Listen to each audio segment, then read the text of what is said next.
And when the chart is on the screen, will viewers be able to see me? Because I got something stuck between my teeth that I want to pick out right now. I Will do they be able not to have see it me or set for people to be able to see you messing with your teeth. not? Okay, because No, it's just bugging the leave it the shit way out it of me. is.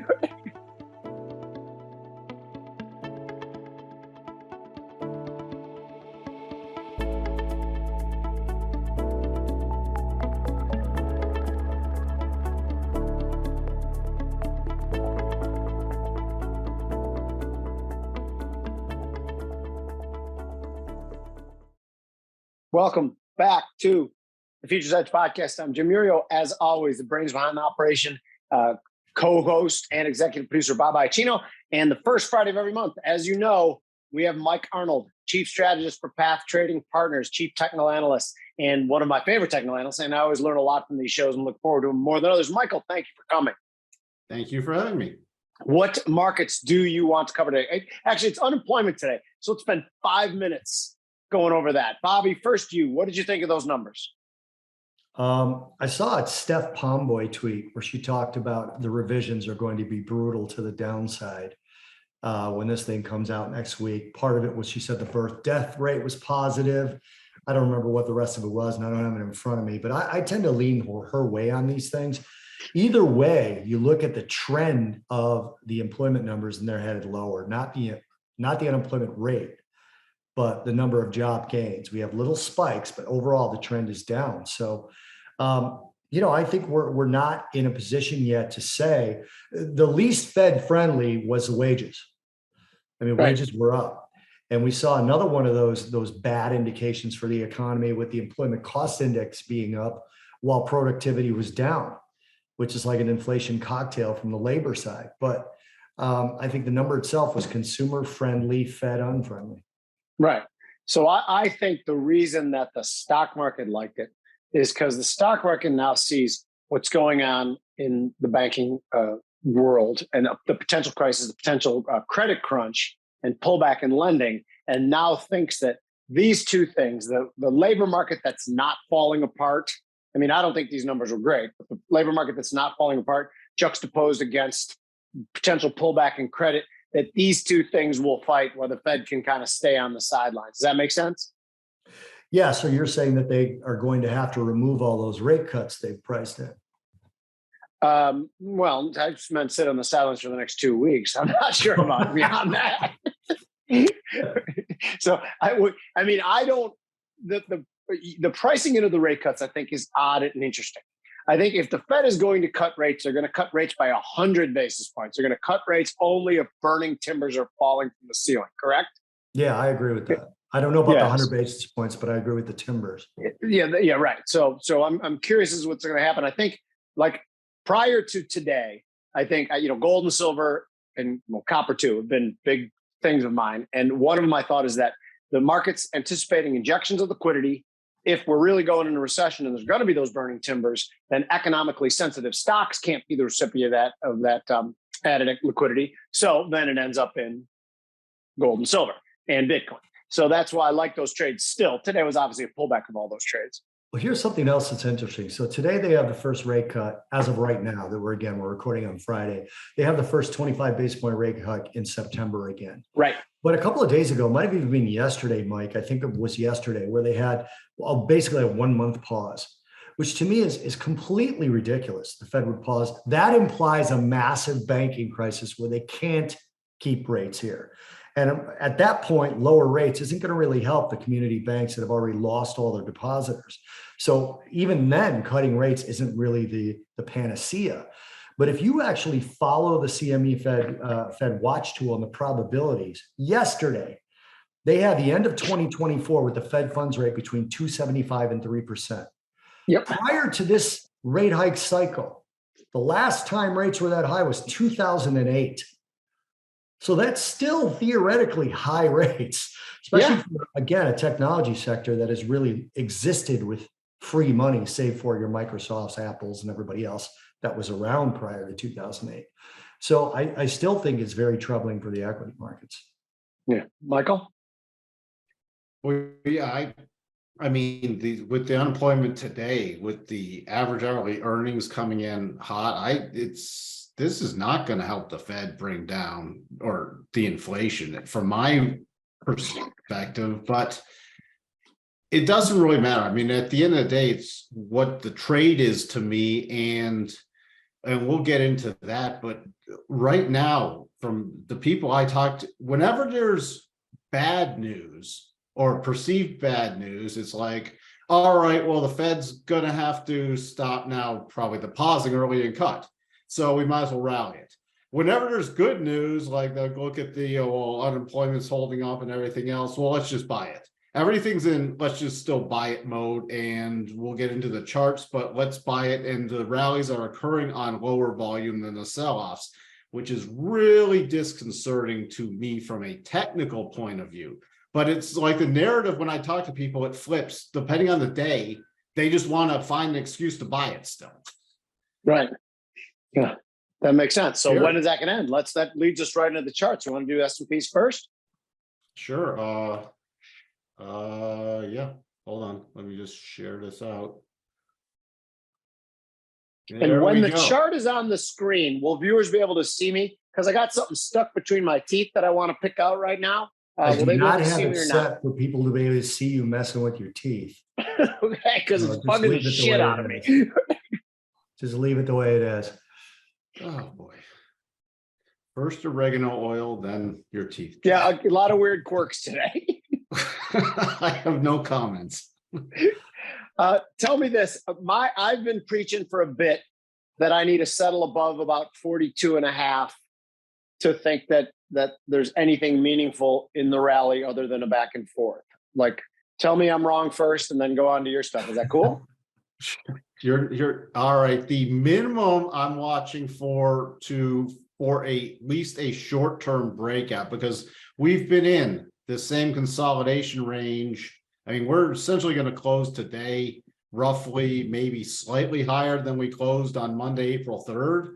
We're going to close back in from the highs from the beginning in mid-February in that area, the spike highs from December. Anything I'm watching for a breakout, we really need a close above about 42.24, and then that could take us to the 4,300 level. We need a weekly close above about 43.20, and then from a technical standpoint, we could be off to the races for much higher prices. Give me that level again. Settlement above 43.20. Interesting. Good. So On not a far weekly from that. basis. Right. It's on a weekly basis. On a Right, weekly, not a basis. daily close. You need a weekly close. Okay. So, but based on what you had said earlier, you don't think any of those things are going to happen, correct? You are still somewhat bearish, correct? Well, let me just go through some. So we had a confirmed with the price action yesterday. We had a confirmed but not triggered double top, which has been with this lower volume rally today. That has been wiped out. I mean, we're running we're going into with 30 minutes left.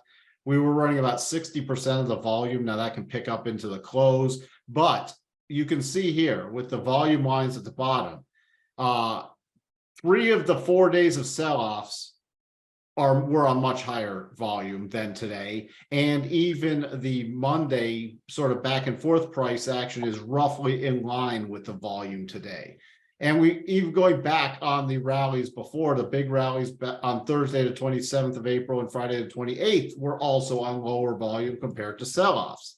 So the volume's coming in on sell-offs. That's why we'd really have to break out, get a close above that 42.24 with supporting volume, not with this weak volume run-ups that just, all right, we have another weak volume run up on Friday, and and people are paying up massively for this so far. I just looked it up before I got on here. The standard PE ratio of the S&P 500 now is trading at 24 times earnings, and the Schiller is at over 29. So these, again, the market's priced in from a fundamental standpoint for perfection. And I'm seeing people are just looking at the top, and from another fundamental standpoint, at the they're literally just, hey, well, let's see, did they beat revenue and earnings? Yeah, buy it. Yeah, well, look, it was dialed so far down, and the revenue and earnings are lower than the last quarter. It doesn't matter, buy it. Well, why? It's lower, but buy it. They beat, buy it. Okay. So And this to me is interesting because there's a lot of things that are pointing toward the economy slowing, and employment is just not quite there yet. Although there's some signs of that as well. They're just early stage signs. I don't know why everybody, I looked up today, guys, I looked up the largest 1 month jumps in the unemployment rate, and going all the way back to fucking forever. If you take out the depression and the pandemic, you're talking like the largest 1 month jump being about 1.5%, not much more than that. Most of the largest jumps aren't even 1%. And with the Fed looking for unemployment to get somewhere in the 4.5% to 5% range before they're comfortable, that of course assumes inflation has come down too. Did you guys all see in the press conference the one reporter trying to say, well, is 3% okay? That was hilarious. Yeah. That was like you talking to your wife, Jimmy, and be like, yeah, so I'll be home at 3. You mean 2? Well, of course, 3, but she's going, yeah, you said 2, right? No, well, 3, right? I mean, it was just a back and forth that was freaking hysterical to me. He would not say that he will accept higher than 2%. And again, man, like when we talked to Michael Farr, and Michael Farr said, Jerome Powell, I grew up with him. He's stubborn. Anyway, go ahead, Mike. I'm sorry. It's chart time.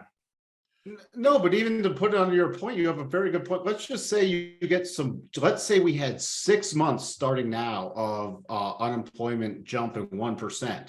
6 months from now roughly puts us at the end of the year, and you're back to 4. Mm-hmm.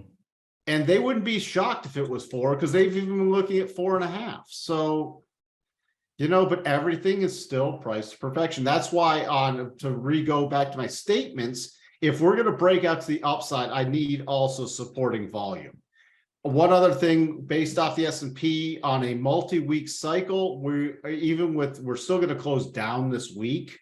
We are rolling over in the weekly cycles, and it's going to be confirmed with this close. Even though we've rallied back strongly today, it's still going to be a down weekly close, which is technically rolling the cycles over.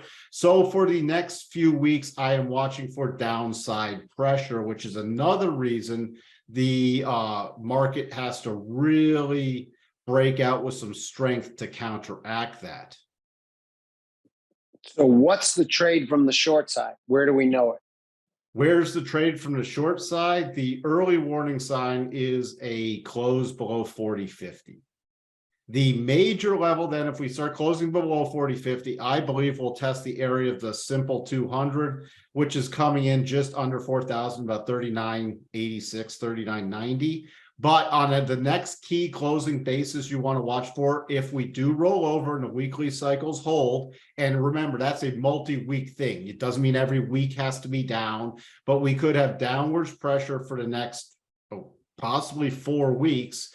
Another key level to watch for on a closing basis, on a daily closing basis, is 39.77. Okay. Bobby? So until then, it's just short-term.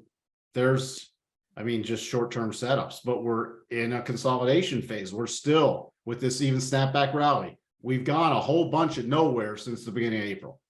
Right. Let's go to whichever other index. I think it's repetitive to just go over the Dow, the S&P, the NASDAQ, the Russell.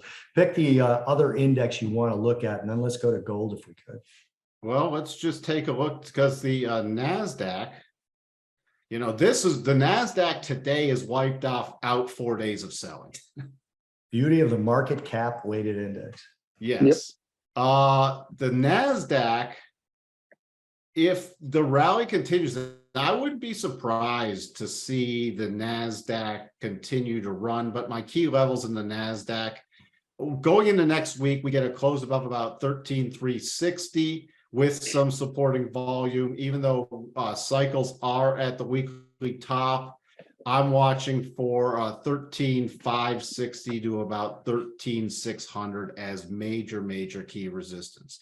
The breakdown area on the NASDAQ needs a close below 12,800. A close below 12,800 takes all the key support levels and key moving averages out of the way. And then if we did close below that, my target would be about 12,150 in the short term.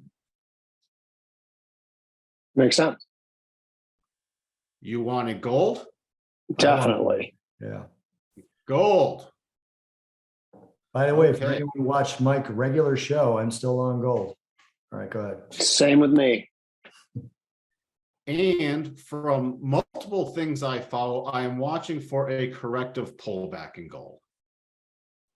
But that Which- doesn't negate the longer term bull move, though, right? No, a corrective pullback would be very healthy at this point in gold.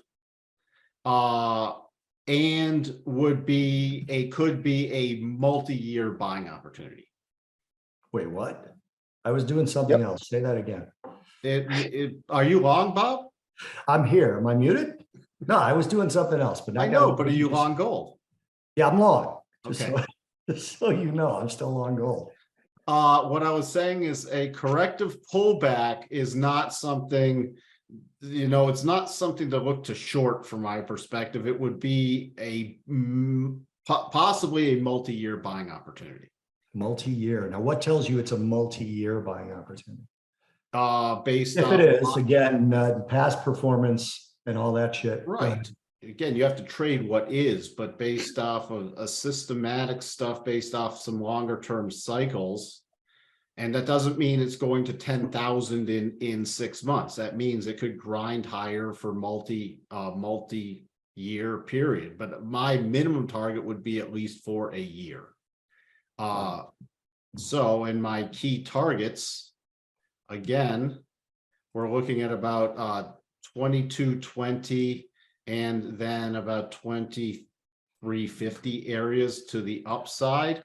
So far, we've held up very well on a weekly basis, but the key thing is if we close below about 1980, then I will start targeting the pullback closer to 1920 to about 1930, and then start really looking for some potential bottoming signals. If those So Tom, repeat that. We'll know that the corrective phase is happening if we close where? below about 1980. Okay. Okay. Good year for me. Yes. That was an And- excellent year. I was 15 years old. Great. I was 19. I was 24. No, that's not. You were, right. no, you You were weren't. 24. Good thing I work with numbers. I'm only good at numbers when there's dollars attached to them, and I'm even better at math when there's my dollars attached to them. Yeah, I was 14 years old as well. Yeah, I was 15, right. So here's my question, because, and Jimmy, I think you've heard me say this before, you know it from your own experiences. We know that double tops tend to be reversal patterns. And we also know that triple tops tend to be continuations. Continuation. I spent years and years, and Mike, I don't know if you ever found anything. I don't know if you ever looked at it. I spent years and years trying to find measured move targets off of triples, and I couldn't find anything that worked. Finding them in doubles was easy. Like you just had to find out what actually constituted a proper high probability double. But the triples was I never found anything. So when I look at this, you basically have a long-term triple top that, right around that 2080 mark, give or take a few, right? So we had the high on the week in August of 2020, and that high was 2089. And then we had the high 2022 March, which was 2078. And then we had this week's high, which I think was around 2085 or so, right? So that is enough, based on research, that's enough to call that a clean triple top. Now, the thing I want to tell people, because I always talk about these triples being continuations, the continuation move is higher, but if you just look at the first two tops and look at how much it backed and filled before it actually went up and retested it, I mean, we could theoretically be back. This is why I couldn't find anything. We could be back at 1700 and then break out up through, and that'll be a continuation pattern. It's kind of a crap thing to trade, but it does tend to continue. So I go out on a limb and saying that for me only, not for anyone watching this or anything, I probably consistently buy gold wherever it went, just in little amounts here and there. In my testing, it's only 2 to 3% favors a continuation. Mm-hmm. So it's like 52 to 48. Okay, still. That's why but with unreliable targets, then, Yeah. I'll wait we've got a fair amount of price rejection up here. So you see back in August of 20, it was up here, rejected. Mm-hmm. March of, what was that? March of 22 rejected. Then most recently, April and May. Now, not saying, so technically it's a quad top up here. But as long as one thing, if we get a close below about 1913, I will start, the corrective move will still be in place, but I will start watching for a bigger pullback before the resumption of this trend. So overall, unless the only thing that shifts it for me is if we get a weekly close above about 2090 with volume, then it's just, all right, you got to go with the breakout at that point. We didn't get the corrective move. The stars didn't line up for the correction, and all right, go with the breakout. Let's look at one more chart before we go to Mike Singleton. And I wonder if he has any insight on why 2000 would matter in gold. I'm not sure that he would, because he's more of just like a macro analyst. But I heard a prediction today on the 10-year at 3% before the end of the year. So Mike, do you want to, is that okay, Jimmy, to look at a 10-year chart? Yeah, of course. You see anything in the charts that would indicate that? Well, on the yield chart, we have a confirmed big weekly double top that's not triggered yet. Huh. And the first target would be 2.95 roughly. Oh, there you go. Yeah. Now it's not triggered yet. Right. So it's just confirmed. It's confirmed. And again, for people who do, what's the difference between confirmed and triggered? Confirmed means the pattern is in place. Triggered means it is now the probability shift to where, okay, it's actionable. You can have confirmed patterns that never trigger. So that is like this, I would definitely not try to front run. Oh, well, it's confirmed. Let's just try to front run it. No, I really need a pattern like this to trigger, because it's also on a weekly time frame. So it needs a weekly close below 3.32 on a yield basis. If you're just trading the 10-year, which also we have the massive weekly double bottom because it's inverse, it needs a weekly close above 116.08 to trigger on just the 10-year note futures. So confirmed would be like summer changing to spring in Chicago. Trigger would be like there actually being good weather in Chicago. So we I like that. Did you just make that up on the spot? You know, I'm very clever, Jimmy. I've heard. I think I've heard it from you mostly. All right, let's bring in Mike Singleton. And Mikey, stay with us. Mike Arnold, right? Let's go with Arnold and Singleton. How about that, Jimmy? Sounds good. I'm going to stop your screen share, Mikey, for now. Go ahead. Here I go. Actually, why don't you stop it? There you go. There we go. I got to unmute. I unmuted. Are you unmuted, Mike? Are you there? Singleton? Yeah. Can you hear me? Yeah, we can hear you. Mike, how are you? Doing well. Thank you for having me. Good. Welcome to Futures Edge Podcast. Mike Singleton, the Chief Research Analyst for Invictus, correct? Did I get it all right? That's exactly right. By the way, I love the note. I get Bobby signed me up for it a couple months ago, and the way you write is very concise. You break it up. It's one of the few notes I actually read that I get in my inbox. How often do you put it out? I'm honored. The Daily Edge is every day. The Weekly Trade Ideas is once a week, and the Monthly Market Outlook is comes out the first Monday of the month. So the website is invictus-research.com. My Twitter handle is @InvictusMacro. What are we trying to do at Invictus? We're trying to take hedge fund quality research and make it available to everyone. The flagship product is the Daily Edge. It's a, call it 5 to 10 minute video every morning that covers the most important economic data releases from the day before, puts it in the context of the business cycle, how are markets likely to react from here, take something complex and make it as simple as possible. That's kind of our goal, and to do it in video format, so it's, you know, not just another PDF in your inbox. Yeah, no, I really enjoy it. Thank you very much for putting it out. Bobby, you got the questions first? Yeah, I do. So Singleton, and I'm going to call you that. I'll call you Mike when Mike's not here, but I'm going to call you Singleton for now. I love that one-click video that you do again at Invictus. So before we let you go, we definitely want to talk about where people can get a hold of you because they need to see this. If there's any sort of way they can see this thing, because the way you do this is it's just crystal clear. So to that point, you put out, maybe it was a week ago, you said that, so at the beginning of Mike's video, for those of you that haven't seen it, he does the 3 things that matter and the 3 things that don't matter. And I love it, man. I sit there and I'm watching it. And then I heard 3 things that don't matter. One of them, stagflation. And I whipped my water bottle against the screen. Like Singleton's out of his mind. You have to worry about stagflation. Tell me why I'm nuts. So I think, first of all, we use certain words at Invictus and we have specific definitions for them. So when we say we're in a deflationary economic environment, what I mean is slower growth and slower inflation in rate of change terms.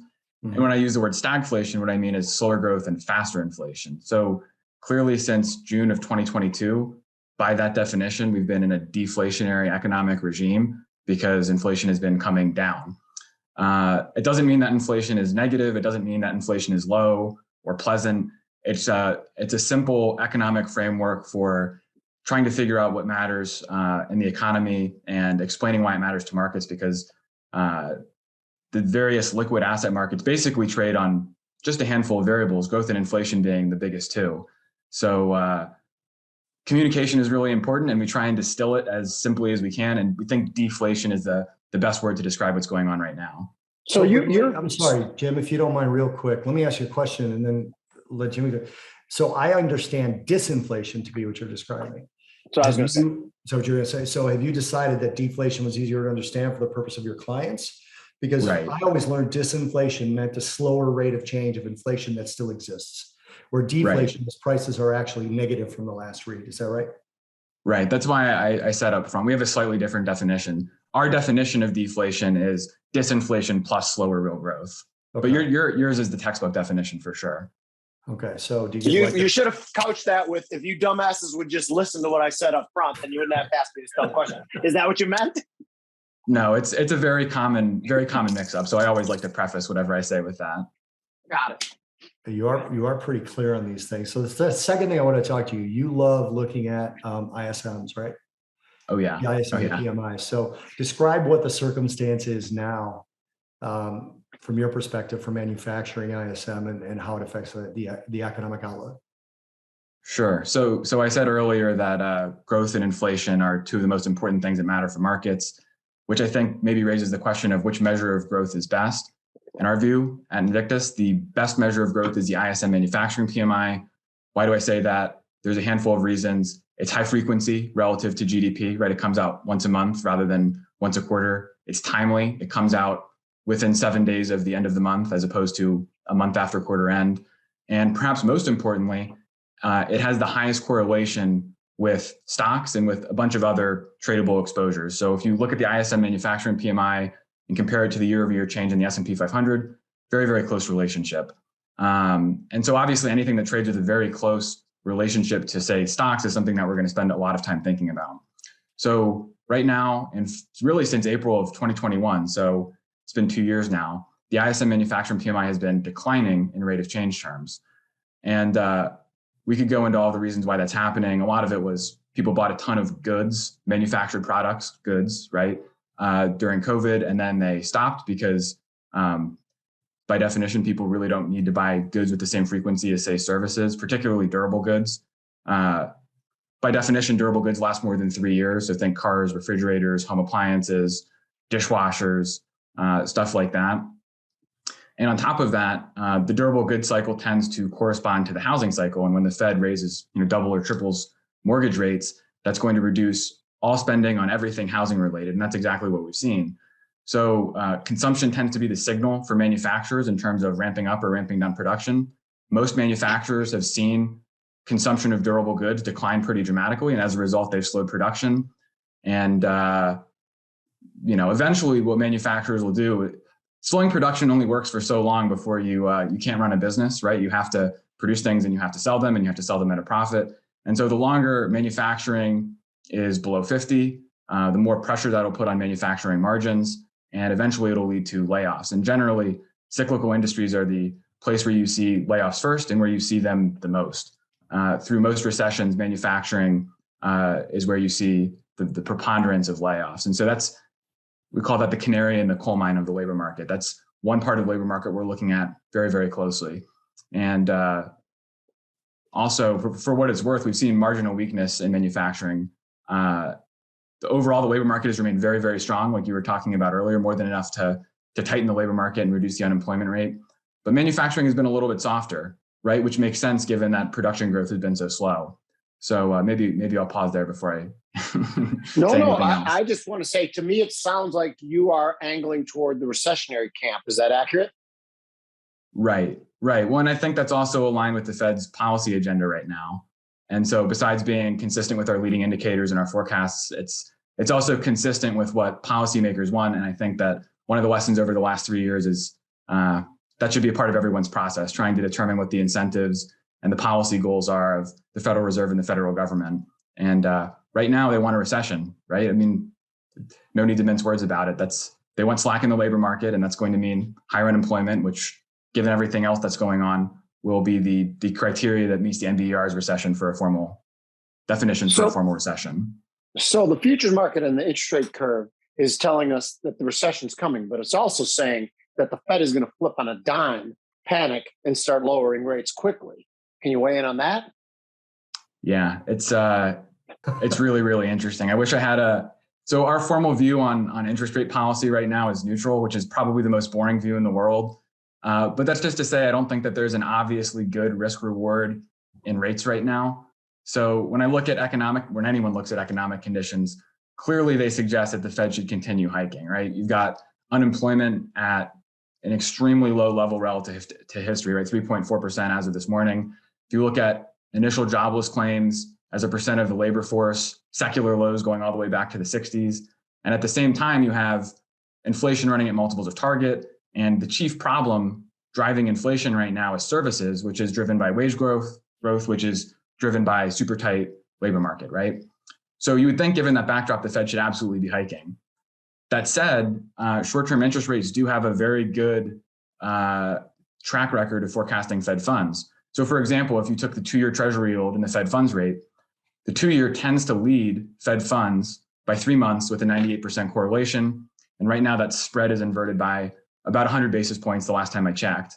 So what that would suggest is the Treasury market is forecasting cuts in the next 3 months or so. And you can look at Eurodollars, you can look at SOFR futures, you can look at Fed funds futures. They're all suggesting more or less the same thing. Short-term interest rates are suggesting that something dramatic is about to happen. And so the reason we say that's the background. The reason we say we're neutral is we think that the Fed could end up hiking another 25 basis points, even another 50 basis points. That said, whenever there is a recession, the Fed will very, very likely cut 200 basis points, 300 basis points. That would be very in line with history. And so it's not really asymmetric. It is asymmetric to the downside, actually, if you go long higher interest rates right now. And so we think that the futures market is getting a little ahead of itself in terms of when the cuts will happen, but we do think that eventually they will be right. Our expectation is probably more toward the back half of this year, probably toward November or December, given what we know right now.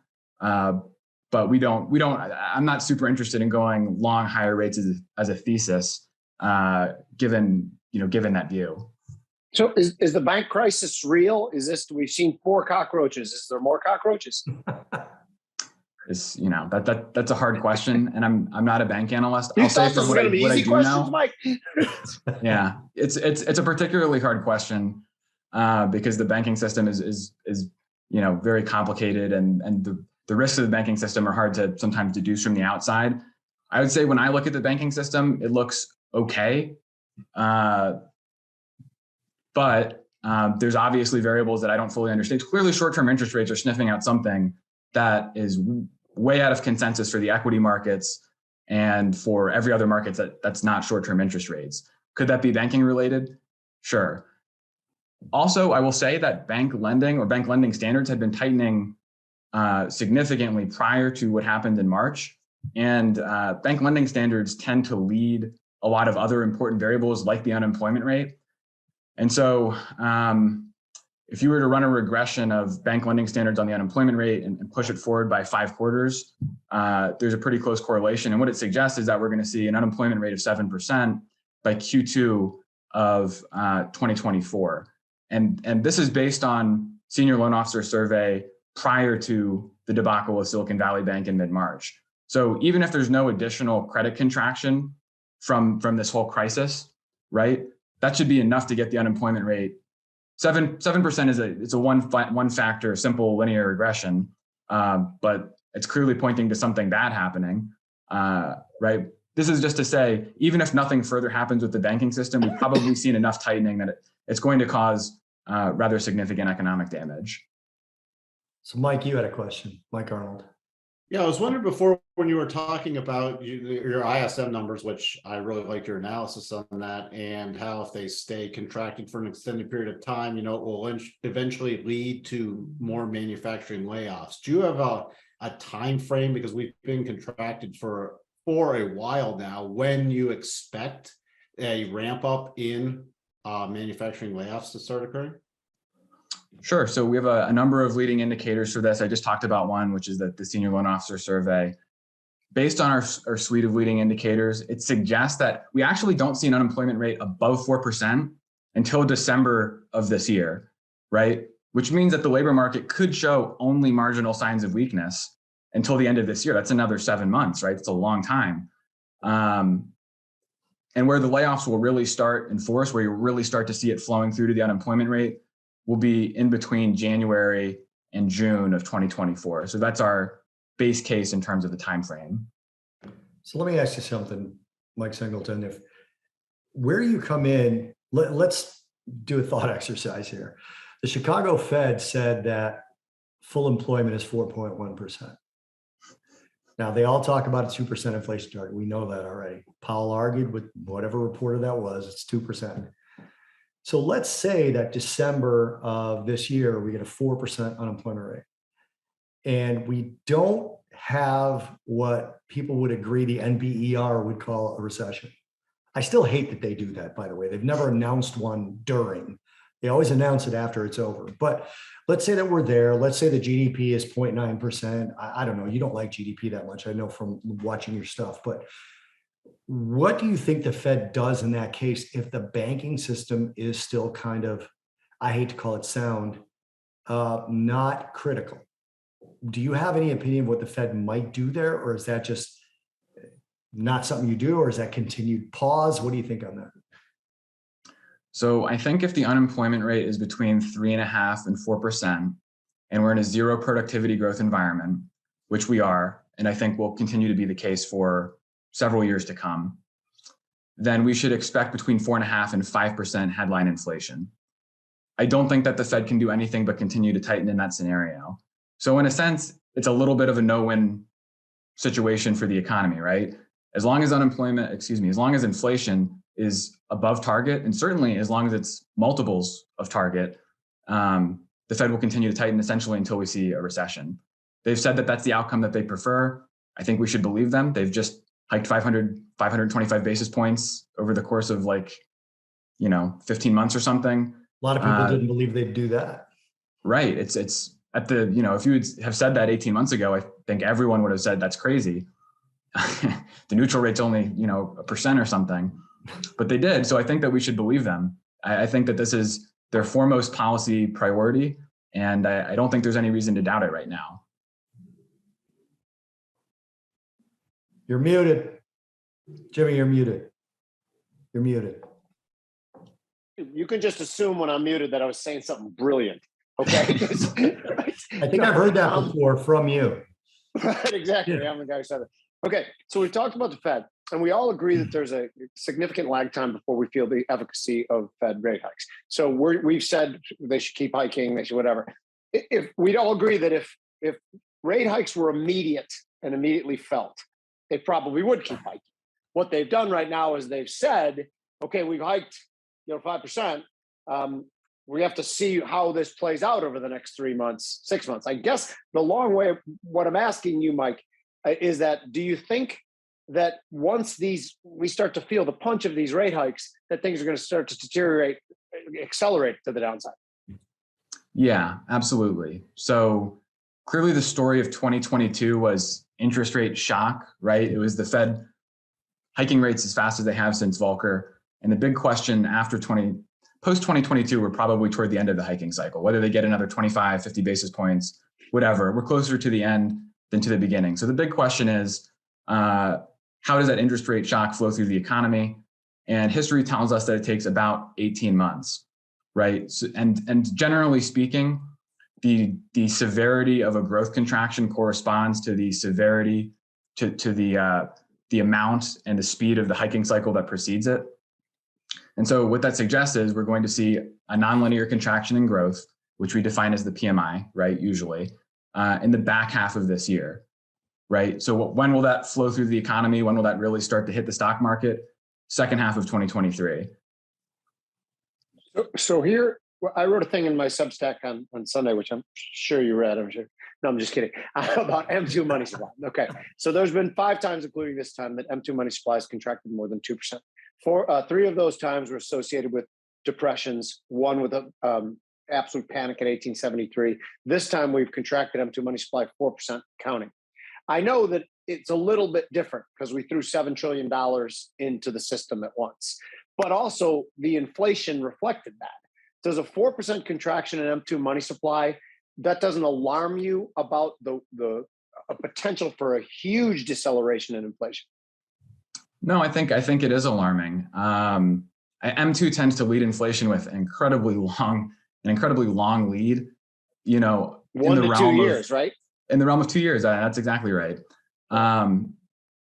So yeah, I mean, I think that inflation probably is going to come down fast, just like it does through every recession. And I think that M2, what we're seeing in M2 right now, is consistent with that. So I'm just talking to Bobby and stuff too. You keep talking. They're here to pay you. Don't let my hand motion stop you at all. So here, Bobby, you got something? I do. Michael? So here's a question, and I got yelled at for saying this on Yahoo, actually. No, it wasn't on Yahoo. Yeah, it was on Yahoo. It doesn't matter. I'm just kind of name dropping TV stations that I'm on. So I said that this rate regime is going to be very difficult for companies to sustain through. Part of the reason I say that is because if you look at the S&P 500, a full 60 some odd % of the C-suite has never seen money cost anything because they're in their 40s or their 30s, right? Especially in tech. No offense, I think you're about 22. So if you go back, like even if we get all these rate hikes that they're pricing in right now, I was just talking to Mike about this earlier, you would be getting rates that would be the highest if you take the rate hike cycle out. If you took all the rate cuts, they drop it down to 275 to 300 basis points. So 2.75 to 3%. That would be the highest level of rates since July of 2008, except for the rate hike cycle we just went through in terms of the short end. Do you think that's going to cause some companies to not really understand how to run their companies now that money costs something? It could cost something that they had never seen before, even for the next 2 years, I think in the most aggressive rate cut regimes. I think so. Personally, I don't understand how we could not see a wave of bankruptcies over the next, call it 2 years. You could, for example, look at the CCC effective yield. So not the credit spread, the effective yield. And that's a proxy for really junky public issuers, but also probably a lot of non-public issuers as well. And rates have obviously gone up. Benchmark rates have gone up 5% or so. And then credit spreads have widened considerably more for these CCC borrowers than for the average high yield borrower. So let's say that the average borrow rate for these junky borrowers and for many non-public issuers has tripled. I think that there's going to be a ton of businesses that try and roll their debt in the next year, 2 years or so, and they cannot pay for anything and they just have to fold. And that obviously has knock-on effects because these companies had customers and vendors and ecosystems that they were a part of. And that's going to hit all of those companies as well. And we haven't seen anything like that basically since the great financial crisis. And, I don't know how that doesn't create a reflexive problem in the employment data and the growth data, and it could be a very prolonged recession that we're talking about, especially if the Fed's reaction function is really slow, which Chair Powell has said it's going to be really slow. It's definitely a negative combination for business assets and obviously stocks. But that's the point of the exercise, though, right? That's what we're like. There's a shit ton of zombie companies that probably should have gone bankrupt, and I'm fine with the natural market clearing the hedges, so to speak. I do. It bums me out when the Fed goes back and forth and pushes it too low for too long, too high, and then knocks out some companies in the wake of the companies that should have been knocked out. But I guess my question is that's what they're gearing toward. That's the whole point of the exercise, correct? Right. I don't think they would ever say that explicitly, but I we think all so. know, right? Yeah. Would you agree with us that for the most part they're a bunch of dumbasses at the Fed? Would you say that on record or no? I don't know. I don't know if they're dumb. It's easy to point out policy mistakes, and they can't exercise risk management the same way that an investor does, particularly like technicians, right? If they make a mistake, there's no stop loss. Well, I mean, we judge from the sidelines here. We're going to be doing this for years and years and years. Somebody tried to put me on the Fed, I'd say no, because then I can't judge them from where we sit. I'd say, what does the job pay? Right. Well, not that you have to have $100 million net worth before you start working there. Exactly. So we got you to throw a punch. Nice There job. Okay, good. He's too nice a guy. I haven't heard a shit or a fuck or anything. There's no doubt about it. And he actually even tried to say dumbasses, and he swallowed the second part because he didn't want to cuss on air. That's very impressive, Mike. Very impressive. My media training. That's what we're here for. So let me ask you where you fall in on the regional bank thing. So I wrote in a Substack recently as well that it's sort of a mea culpa. I mean, when they first rescued Silicon Valley Bank and Signature, well, they didn't rescue Signature, but when they first rescued Silicon Valley Bank, I wrote a note that basically said, I don't understand why my father-in-law and Jim's uncle and Mike's aunt should have to worry about whether their bank is safe when they put their deposits in. And actually, Mike Arnold argued with me. He's like, no, you're wrong on that. They should lose all their money. And I'm like, my father-in-law doesn't know if a bank has too many hold to maturity securities that are underwater because of the Fed. You know, they should be bailed out. And then 3-4 weeks later, I wrote a mea culpa saying I'm completely wrong on that. And the reason, my reasoning was, we essentially have a system right now admitted by Treasury Secretary Janet Yellen, where they pick the winners and losers. She said a supermajority of FDIC, a supermajority of the Federal Reserve Board, and I, in consultation with the president, decide who is systematically important. And again, throw the water bottle at the TV moment. I'm like, you got to be kidding me. So these unelected officials just, again, I don't mean to get into politics, but I just went to a political luncheon. They're like, they get to pick. So where do you fall in where Jerome Powell said in this last press conference, he thinks regional banks perform a very important function, even though we've gone from 14,000 to under 5,000 of them.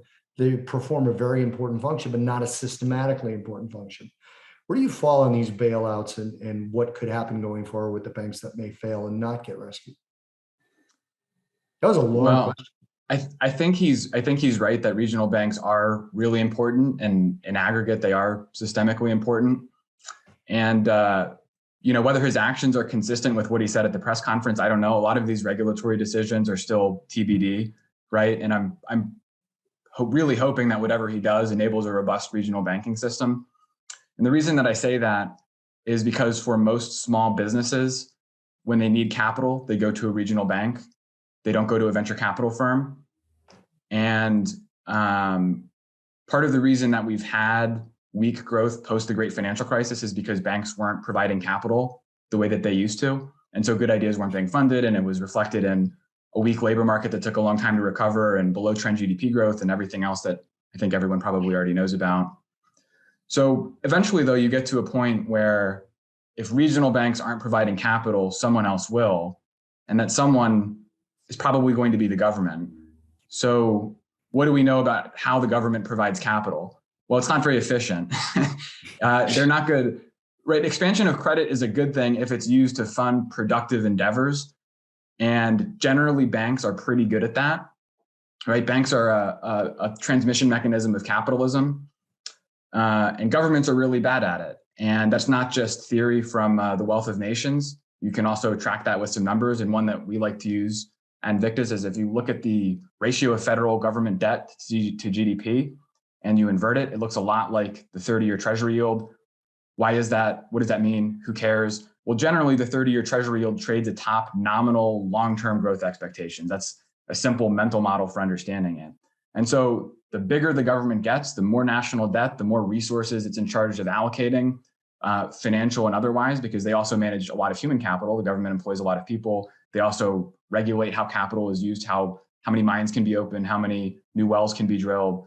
The lower long-term growth expectations for the US go. So the bigger the government, the lower long-term growth expectations, the bigger the private sector relative to the government, generally speaking, the better. So, the more government is involved in allocating capital, generally speaking, the worse it is for growth. And over the long term, the worse it is for business assets, including stocks. Okay, rant time. The biggest four banks right now have $10 trillion of assets. The entire 4,500 banking system in America has $22 trillion. So almost half the assets are in the biggest four banks. I think this was done intentionally. I think the government has helped walk us toward that, because when a bank has $2 trillion in assets, it becomes a public-private enterprise because it all of a sudden is too big to fail. So all of a sudden they are in cahoots and in business with the federal government. Even little things like taking over student loan debt, talking about these mortgage fees that were introduced last week, negotiating the deal with JP Morgan. The federal government keeps inserting themselves into banking.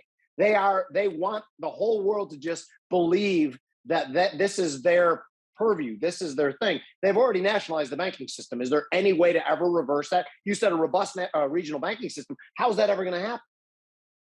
I mean, I think the Justice Department has to have some teeth. And I think that there's going to have to be sort of a wholesale change in the way the administrative state governs. Sadly, I don't see any counter evidence to what you said. So I'll just leave it there. I almost want to speak for you and say you completely agree, but it doesn't seem like you want to say that. So that's fine. I think Janet Yellen had a testimony to this effect before Congress, where they asked the question that Jim is talking about, and she just sort of danced around it. And I thought that was pretty embarrassing. No doubt. Yes. Yeah, when they asked her about the thing, about who decides, I don't even remember who it was, senator from Oklahoma, I think, I forgot his name. And he's basically saying all that stuff. And he basically said, so the banks from Oklahoma, the money's not safe there. And she's like, no, sir, it's not. And just sit back. And I was like, okay, she's done. She's tired. She's over it. She basically said, no, what are you going to do about it? Go ahead, Mike Arnold. I want to bring this back around to something else. I finally found it. I was scrolling through something because John Hussman tweeted earlier today, and I follow him, but something that jumped out to me because I hadn't seen this before, and I just wanted to know if, Mike, you have any research along this lines. He said, does it bother anyone that the only recessions that brought core PC inflation below 3% within 24 months were also recessions that started with core PCE inflation below 3%? So really, the thing that brought, if it didn't start below 3%, it could remain elevated, which would somewhat be that stagflation by the traditional sense of the word. Do you have any information, all right, with the rate of drop on the core PCE, which is one of the Fed's favorite two things they look at, and how that could come down in a recessionary environment? Otherwise, if it's going to hold up, and we get a recession and core PCE does hold up above 3%, that's not going to be good. Yeah, I don't think it will. And the reason I say that is I'll reference something that I said earlier. The depth of a growth contraction generally corresponds to the speed and severity of the interest rate hikes that precede it. Well, what drives the speed and severity of interest rate hikes? Inflation, right? And the reason the Fed has hiked so aggressively and so quickly is because inflation was hot. The Fed is probably, if you just look at inflation and interest rates and how they interact, the Fed has probably hiked enough at this point to kill inflation through a recession, but it's going to take time for that to flow through the full economy and through the labor market. So we're above the neutral rate, whatever the hell that's supposed to mean, right? I think, in my opinion, I think it's safe to say that, yeah. Well, in the futures market's opinion too, obviously, since the yield curve has been deeply inverted since a year. So I think that they agree with that as well. Bobby, you got anything? Yeah, Mike, do you look at the yield curve at all? And if so, what's your opinion on what's going on with it? So I think it's consonant with what we're seeing in short-term interest rates. So I think the yield curve is a good leading indicator. I don't think it's the best leading indicator, but it's good enough that I certainly pay attention to it. Generally, the yield curve leads the ISM manufacturing PMI by about 12 months, right? And not a perfect correlation, but it's, again, good enough. And just as importantly as that, though, is the economic logic driving the yield curve. And so the short rate, I'm not going to say anything that's surprising you guys, but maybe for the benefit of your viewers, short rates tend to be driven by policy, and long rates tend to be driven by policy and expectations about economic growth. So when you see the yield curve flattening or eventually turning negative, that's the bond market effectively saying, hey, you've tightened economic conditions to the extent that you're going to influence future growth down, and generally an inversion corresponds to negative growth below zero in the out months, as it happens about 12 months out. And so we've seen a very deeply inverted yield curve. That's as a result of an aggressive hiking cycle by the Fed. And now, post Silicon Valley Bank, it started to steepen up just a little bit again. And so when does the yield curve tend to start steepening? It tends to start steepening in anticipation of a cutting cycle, right? And again, that's very consistent with what short-term interest rates are saying. I'd also say that the Fed tends to stop hiking before recessions, and then they start cutting about 6 months after that. And so the yield curve is saying that the next step of the business cycle is ready to progress, right? Again, I think it's probably getting a little bit ahead of the data, which markets are prone to do. But I think that's what's going on, right? Is the yield curve is saying that there's a recession around the corner. Can we start something right here? Because this is we the five guys who are my partners, we argue about this all the time. The yield curve has been inverted. So as the yield curve moves back to zero, we call that steepening, but it's not really steepening. It's actually re-flattening, and it confuses the shit out of me all the time. Does it confuse you guys as well, or am I just an idiot? There should be a phase of re-flattening. I agree. It's not steepening. It's flattening again. Yeah. And Mike's, you guys will like it. Jim and I have constant arguments about language, like about what the language is. We had the pivot pause argument for probably 10 shows before we finally agreed that a pause has to come. It's called stubbornness. It is called stubbornness. So yeah. Mike, I don't think there's any market more confusing to the layperson than the bond market. Oh yeah, right. No, if you buy it, that's where you think yields are going down. Trying to explain to people, I just forget it and have a drink instead. Yeah. Anybody else have any important questions except what Jimmy's about to ask? Go ahead, Jimmy. Oh, I just was going to ask, how long have you been in the business? Where'd you go to school? Things like that. So I went to Notre Dame. I studied finance there. Wait a second. We had a whole show and you didn't tell us you went to Notre Dame. You're the one guy who doesn't scream it to everybody. That would have stopped the show. Do you guys like Notre Dame or do you hate it? No, I love Notre Dame. I grew up hating Notre Dame until my younger daughter almost went there. So we went to some recruiting events, and I drank the Kool-Aid and was ready to go, but she did not end up going to Notre Dame. But our buddy Jeff Kilberg, who goddamn, but he can't go 5 minutes without talking about Notre Dame. And in the Midwest, you know the joke, right? How do you know when someone went to Notre Dame? Right? Okay, they tell you in the first 5 minutes. Can I tell a quick Jeff Kilberg story, Jimmy? Sure. One of the first times I ever met him, where we're going to do a video for the CME group together. We're going to do kind of a back and forth market chat. And Jeff Kilberg says, you ready? Are these questions okay with you? I'm like, yeah, I'm ready. I mean, I didn't really look at them, but it's fine. He goes, well, as Coach Holtz always said, and I'm like, who? And I obviously knew who Coach Holtz was. I said, who? And he's like, you're joking, right? I'm like, yeah, I'm joking. I just don't like you Notre Dame guys. Just as a rule. They can be overbearing for sure. That's a good word for it. Yeah. Cool. And did you go to work right at Invictus right after Notre Dame? No. So I worked at a hedge fund for a few years after that. And interestingly enough, it was more of a bottom-up shop, it was technically GARPy, but very influenced by Ben Graham and Warren Buffett and Charlie Munger. And it was a great experience. I really don't have anything negative at all to say about it. I got a lot of independence. I spent most of my time analyzing businesses. So it was very bottom up. It wasn't top down.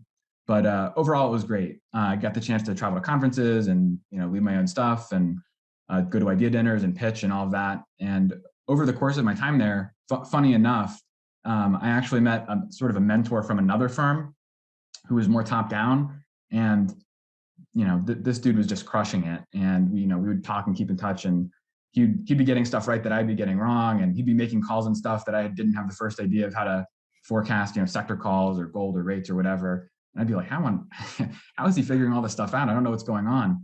And so eventually I sort of swallowed my pride and figured I better figure out what tea leaves this guy's reading. And so I started to integrate, I worked with him a little bit more closely. I started buying more macro research, doing more top-down work myself, sort of integrating it into my own process at the firm. And it enhanced my stock picking skills. It made me a better analyst. It was fantastic. And then I did it for long enough. I had a few good years. I got married. I kind of figured it was, I had good savings relative to the fixed cost in my life. And I figured it was time to, if I'm going to start a business, this is the time to do it, take a little risk.